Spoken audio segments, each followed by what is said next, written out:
भारत सरकार कानून बना दे पॉपुलेशन कंट्रोल का, तो उससे कंट्रोल हो जाएगी, उससे कंट्रोल हो जाएगी। और क्या कानून में लगाए कि अगर नहीं मानोगे तो क्या करेंगे? क्योंकि आपको बीमारी है, हिंदुओं को बीमारी है, हमें नौकरी चाहिए, वो भी सरकारी। उन्हें नौकरी नहीं चाहिए, आपकी नहीं चाहिए, उनको नौकरी नहीं चाहिए, आपकी सब्सिडी। क्या करेंगे आप? क्या कॉलम लगाएंगे इसमें कि पॉपुलेशन कंट्रोल के लिए 2 बच्चे होने चाहिए, जो इसका उल्लंघन करेगा वो उसके साथ क्या करेंगे आप? बता दीजिए। कोई है आपके पास चार्टर इस बात का? लेकिन पूरा देश इसमें नहीं नहीं, पॉपुलेशन हमारे कंट्रोल पे लॉ बनना। अरे लॉ बन जाएगा, लेकिन लागू कैसे होगा? मैं पूछ रहा हूं, जो उल्लंघन करेगा क्या करेंगे? मार देंगे बच्चे को? उनके यहां तो अल्लाह की देन है। आप क्या करेंगे? बताएं, कोई सलूशन हो सरकार को बताएं। और ऐसे ऐसे शेख चिल्ली टाइप की बात करेंगे, नहीं साहब उनका जो है मताधिकार कैंसिल कर देना चाहिए। यह हिम्मत है? जो काम आप लीगल कर रहे हैं उसको तो पुचकार पुचकार के करना पड़ रहा है आपको। जो संविधान में लिखा है उसको मजबूरियों में, ठोड़ियों में हाथ डाल के करना पड़ रहा है, इतनी पावरफुल सरकार होने के बावजूद भी। आप उनके मददगार ले लेंगे और पूरी दुनिया चुपचाप बैठी रहेगी। लेने की हिम्मत है? इसके अलावा उनका कोई मतलब नहीं है।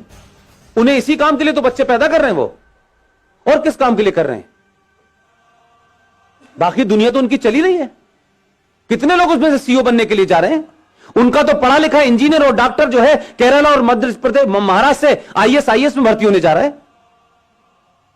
आज के कंप्यूटर युग में वो ये काम कर रहा है। लेकिन आप अपने बच्चे से कहेंगे इधर झगड़ा हो रहा है बेटा, इधर से मत जाना, तुम अपनी से इधर से जाना। उधर झगड़ा होने लगा तो आप कहेंगे इधर। इतने रास्ते आपने कर दिए कि अपने बेटे को, अपने बच्चे को लड़ना नहीं सिखाया कि ये चैलेंज है, तुम्हें लड़ना पड़ेगा। आज नहीं कल, कल नहीं परसों, 10 साल बाद, 50 साल बाद हम उसे बचाते रहे। जब सामने वो आया तो उस बेचारे ने एक्सेप्ट कर लिया कि यार मैं लड़ तो सकता नहीं हूं। तो क्या फर्क पड़ता है यार, अगर मैं अपना नाम राम प्रसाद से गुलाम नबी रख लूं तो क्या फर्क पड़ता है? तब वो ये कह देता है, तब आपको लगता है अरे ऐसा कैसे हो गया।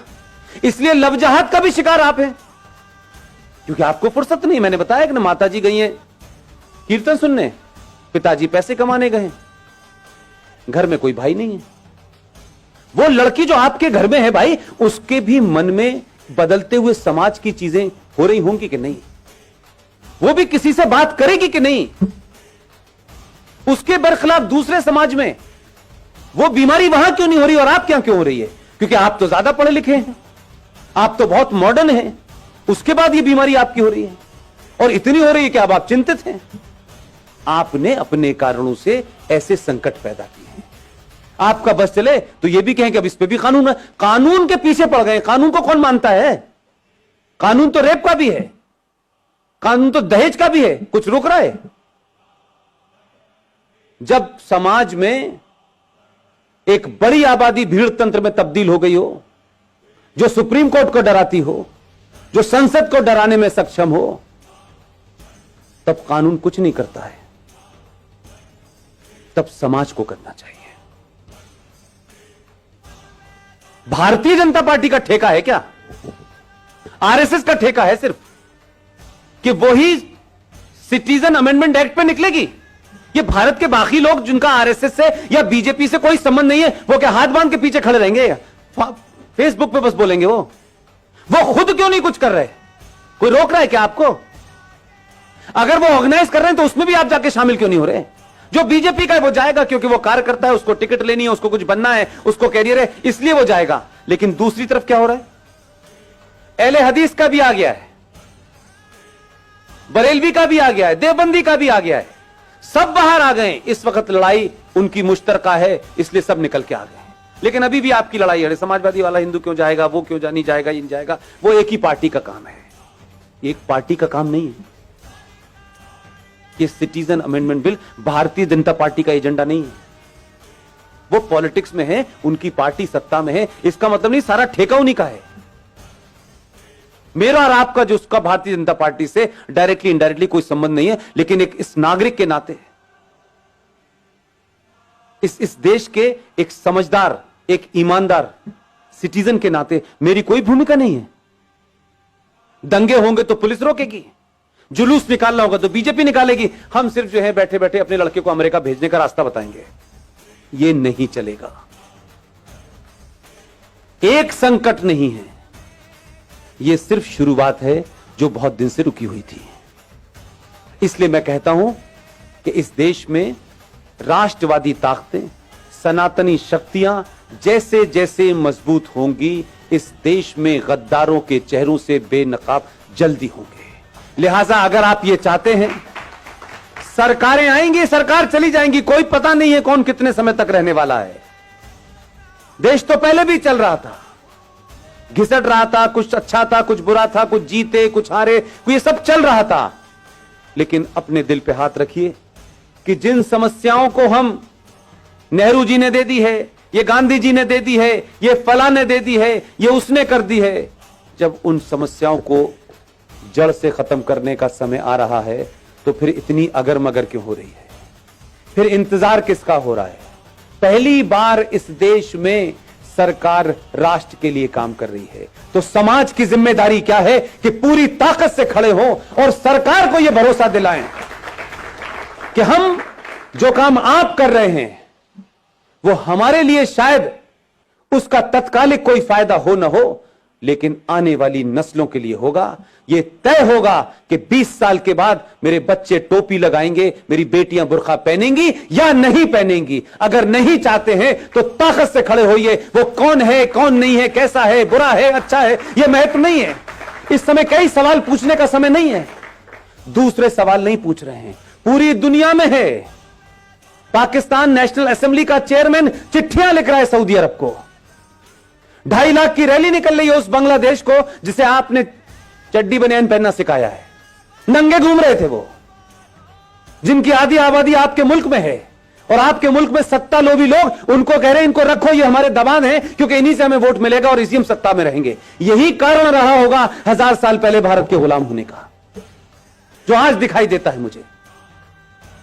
कैसे कैसे नारे लग रहे हैं इस देश के अंदर, हर राज्य एक अलग अलग बात कर रहा है। कोई यूएनओ चिट्ठी लिख रहा है, आपके लोगों की गिनती ज्यादा है उसमें, वही ताकतें बाहर निकल रही हैं। सबके नाम नहीं लेना चाहता, इतने महान नहीं उनका नाम लूं मैं, लेकिन राष्ट्र को आपकी जरूरत है। और आप समझ लीजिए, हम सब लोग इतने बेहया हो चुके हैं, इतने बेगैरत हो चुके हैं कि हम जरा सा अगर हमारे आदमी में कहीं कमजोरी हो गई, जरा सी कहीं हल्का सा भी वो कमजोर पड़ा, हम पहले लोग हैं जो ये कहेंगे। हम बहुत कह रहे थे यार इतना नहीं करना चाहिए था, देखो इसने इतना ज्यादा कर दिया था, हम इतने मक्कार लोग हैं। हम उसके बुरे वक्त में, क्योंकि ये उसका बुरा वक्त नहीं है, ये देश का और राष्ट्र का बुरा वक्त है। इस वक्त कुछ भी नहीं सोचना है मुझे, न मैं सोचना चाहता हूं, न मेरी कोई महत्वाकांक्षा है। हम अगर 5 लोगों को जगा सकते हैं तो 5 को जगाएं, क्योंकि हमारे यहां कुछ लोग सो नहीं रहे हैं, हमारे यहां जगे हुए लोग भी सोने का बहाना कर रहे हैं। लिहाजा ऐसे सम्मेलन हर दिन होने चाहिए, हर जगह होने चाहिए, सड़कों और चौराहे पर होने चाहिए और खुले में होने चाहिए, ताकि एक बार में लाखों लोग सुने।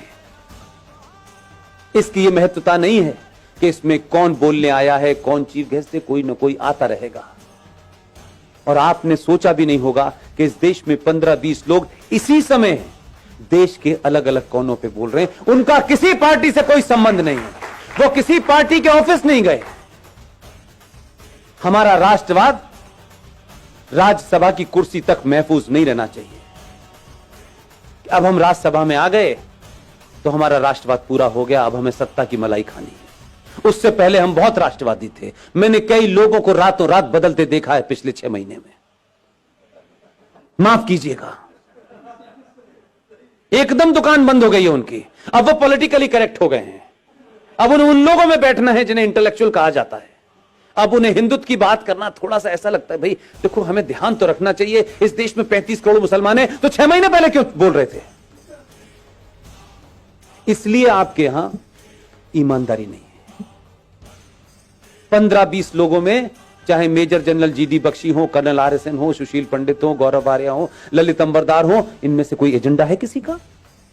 रोज टेलीविजन पे आप देखते हैं, रोज कहीं ना कहीं भाषण चल रहा होता है उनका। किस लिए? क्या सिर्फ 90 करोड़ हिंदुओं में यही 10-15 लोग हैं?